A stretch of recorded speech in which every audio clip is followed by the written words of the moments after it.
There is something to say that when people see a violent death, it's hard not to feel a fitri, a human sense of devastation. That this is terrible when you see something like that. And again, for the proper disclaimer, I don't condone that type of violence here or anywhere, right?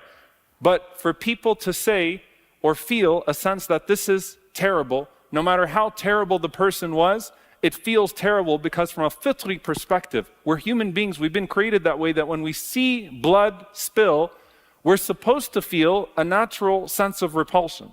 That's who we've been created to be.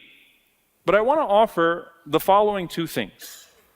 That fitra will have us respond both in regards to our proximity to someone's life or our proximity to their death.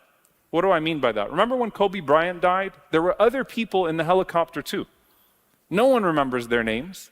Why? Because our kids and those of us who were watching basketball or who knew Kobe Bryant from afar, right? But we felt like, especially any cultural icon, you felt like you knew someone in life. Therefore, their death rocks you in a different way. And so, proximity to someone's life allows you to magnify the tragedy that happens to them, or proximity to the circumstances of their death, even if you didn't know them, the fitra, right? When you see a human being bleeding out on the side of the road, I would expect you to have the mercy and to say, this is terrible, and want to do something, not to go up to that person and to ask them about anything else except for how can I help you and how can I save your life, and let me call 911, right? And do what I can to stop you from bleeding out.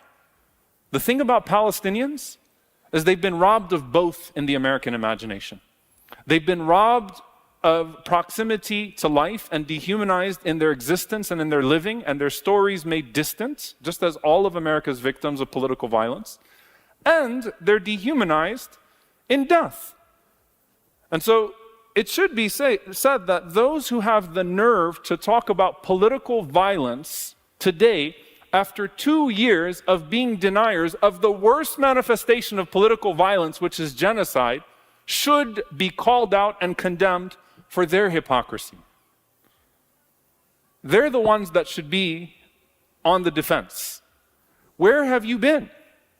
And you have to be able to put this forward, that what if people knew the stories of the people of Palestine before the genocide, and then even if they didn't know that, what if people watched in loop? You know, they've been talking about like the average time that people are replaying the video of the assassination. Can you imagine if people watched in loop the beheaded Palestinians from Gaza that show up on our screens every single day and kept pressing play and play and play, and that's what filled your social media feed? And that young boy who just 4 days ago walked up to his father who was beheaded by an American bomb, and a pregnant mother that's laying dead on the pavement. Can you imagine if we watched that on loop all the time? And so that's the thing. There is a natural type of fitra. What if they were to hear the call of Hind Rajab over and over and over again? What if they watched the videos of starving Palestinian children in a famine being sniped in line for food by American snipers? Would that change the political calculus? Would that change the conversation? And so an appeal to empathy is to broaden the perspective and to say, you really have not been paying attention. You really have not been paying attention.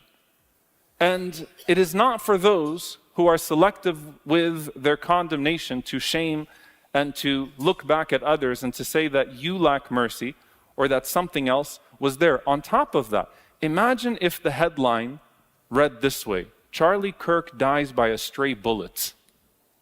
Imagine if it read that way. Or imagine if a news anchor said that maybe the bullet was shot in celebration. That actually did happen. You know what happened? The news anchor was fired by the end of the night and completely removed.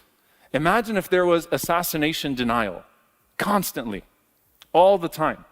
How enraging that would be to those that attach themselves to the said figure.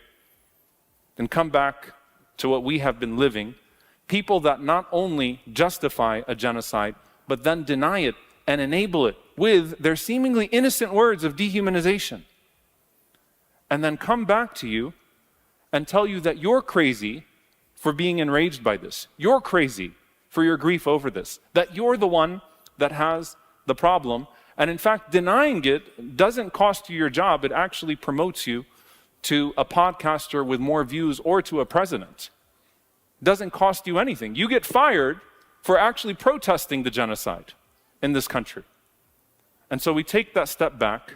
Then someone says, Sheikh, but we're not like our enemies. We shouldn't be like them. We should have mercy. We should have clarity. And my answer to that is true. But we frame our mercy by the mercy of the Prophet ﷺ. And so allow me, dear brothers and sisters, with the few minutes I have, to just survey how the Prophet ﷺ used to deal with different deaths in different circumstances, and then what we can take from that, because the Prophet ﷺ did not treat all deaths the same. And he did not speak about all people the same way while they were alive or when they passed away.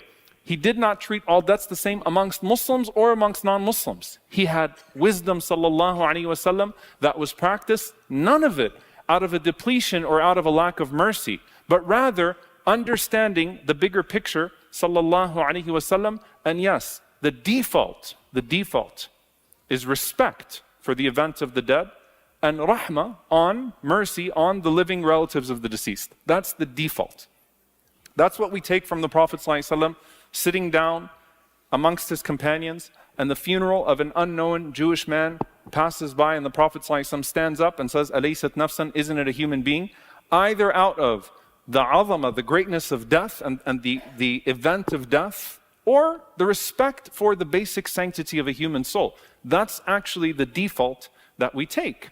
And yes, we show kindness to the family members, especially of those who were righteous or even neutral as non-Muslims. And you look at how the Prophet ﷺ treated, for example, the death of Mut'im ibn Adi. He was a non-Muslim, but he was what you would call a true ally. He was someone who was enraged by the treatment of the Prophet ﷺ and the boycott, and when the Prophet ﷺ was under siege. And what did the Messenger of Allah ﷺ do? He honored him, but in a way that did not cross any boundaries. He said, sallallahu alaihi wasallam, after Badr, that if Mut'im ibn Adi was alive, and he would have interceded on behalf of these people, I would have freed them all for his sake. Honoring the nobility of a man. So it is something when a non-Muslim passes away, that yes, you can't invoke maghfirah and things of that sort, or descend into, or rather practice any of those ibadat that they themselves did not used to practice, but you can honor the good qualities that they used to have. And the Prophet ﷺ is saying that would have had an impact on how I would treat his people as well, that I remember what he did. And so there is something to say about someone that was righteous and noble as a non-Muslim.